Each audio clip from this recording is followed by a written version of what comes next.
The way he was here by himself. Is that a liger? Yeah, this is a liger.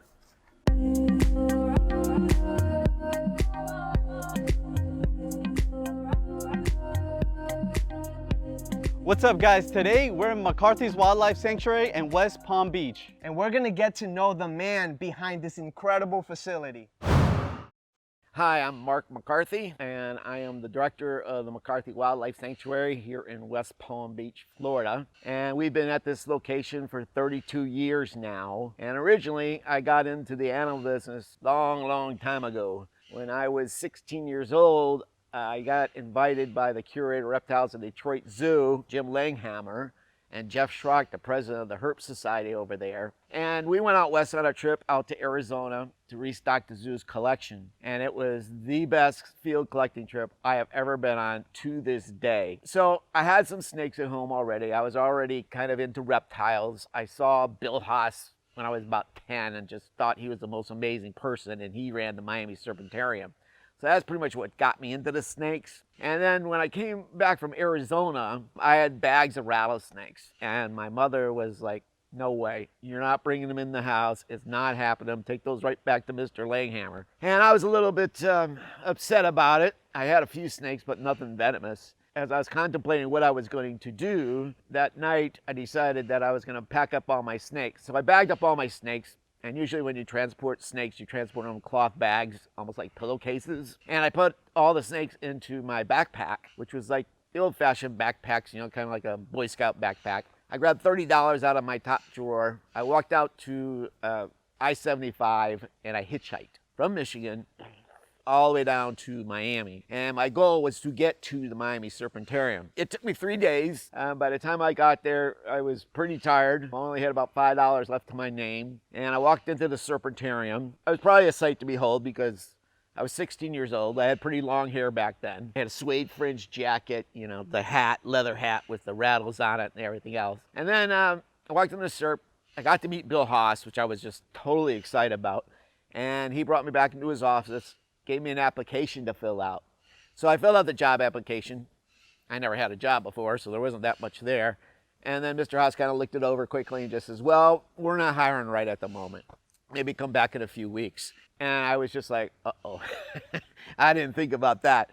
Fortunately for me, when Mr. Haas got up from his desk, my backpack was kind of leaning up against his desk there, and it was moving because the snakes were in there. So Mr. Haas saw that. He said, hey, what you got in that backpack? And I said, I got my snake collection in that backpack. And then he tells me, he says, kind of confused, he goes, well, why would you bring your snake collection to a job interview? And I said, I'm coming all the way from Michigan. And he goes, Michigan? And I go, yes. And he goes, how did you get here? I said, I hitchhiked. He goes, wait a second. You hitchhiked all the way from Michigan with a backpack full of rattlesnakes just to come work for me? I said, yes. And he says, you're hired. He paid me $1.60 an hour. I kept my snakes at the Serpentarium. I slept outside on the Cutler Ridge Mall bus bench for several weeks, maybe even a month or so. And then Naya Haas, who I actually had a pretty good crush on, which was Mr. Haas's daughter, she had a pet lion at the time. So that's kind of how the reptiles and the big cats all formed together. And then over the years, I worked at several animal places. And then eventually, when I moved up to West Palm Beach, I started my own thing.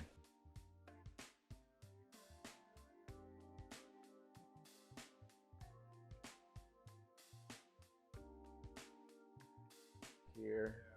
This is the one that bit me. This snake is native here to Florida. This particular one here is about 6.5 feet long. This eastern diamondback I caught several years ago on Okeechobee Road and 441. I was coming down the road and I was just coming back from a show. Yeah. And I see this diamondback crossing the road on Okeechobee, no less. And I'm just like, whoa! And I hit the brakes, jump out of the car, grab a tub that I had a tortoise in. I just took the tortoise out. You know, where's he gonna go? Yeah. So I'm out there and I'm trying to catch this diamondback. I didn't have a hook with me, so I kind of got him by the tail and I'm trying to get him in this container. And a sheriff officer pulls up with his lights on and he can't see what I'm doing. And he just shouts out, he goes, what the hell are you doing?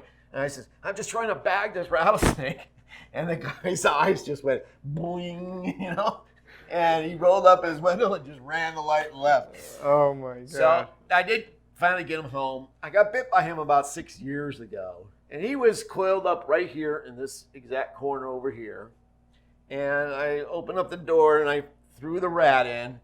And when I threw the rat in, he struck all the way from here, hit me in the palm of my hand. He didn't hit the rat, unfortunately. And man, I knew as soon as he hit me, I was in rough shape. And I was like, God. I just locked him back up, went outside, walked towards the house, and the same nurse that treated my wife, Aneth, when Aneth had a cobra bite, they became good friends. And she was here the same day that I got bit by the she was dynamite. here at the facility? Yeah, she was here. Oh, at the lucky facility. you. So I come out and I said, hey, I'm going to need a ride to the hospital. I just got bit. But the hospital's 15 minutes away. Yeah. So by the time I got to the hospital, and we left immediately, my throat started to swell shut. Yeah. And I couldn't breathe. I was going into anaphylactic shock, basically, is what everybody's telling me. I was literally stumbling as I was coming in the door just because I was suffocating. Yeah. So they had to cut my throat open and put a trach in. And I ended up 3 days in a coma, and then another 13 days in the ICU, and another couple of weeks like in recovery.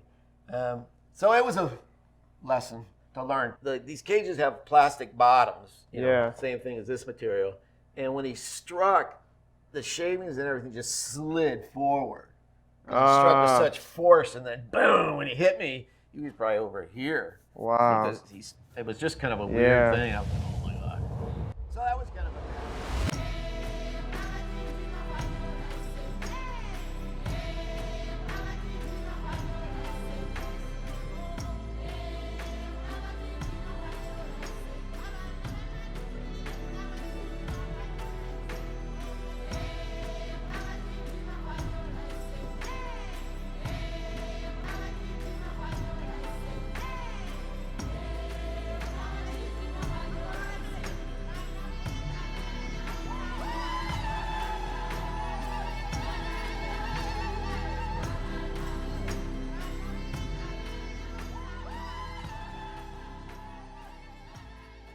Have you ever gotten like bit or anything by any big cat?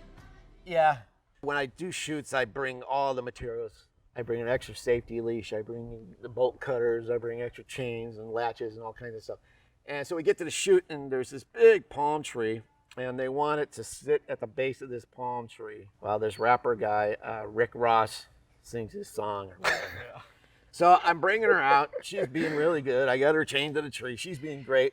And the grass was like putting green grass.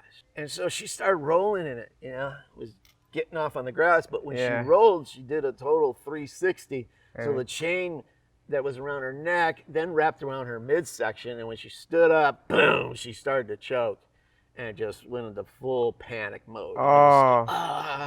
So she ended up rolling over into this stairwell, kind of made of coral rock. Yeah. This is a really nice place.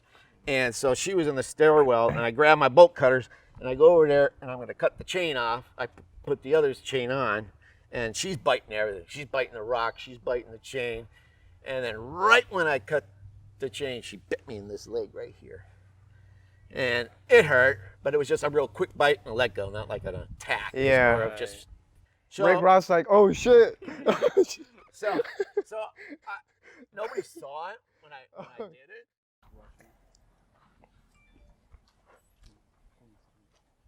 I love this guy. Hey, Fatso. Hey, dude. Come on, see me.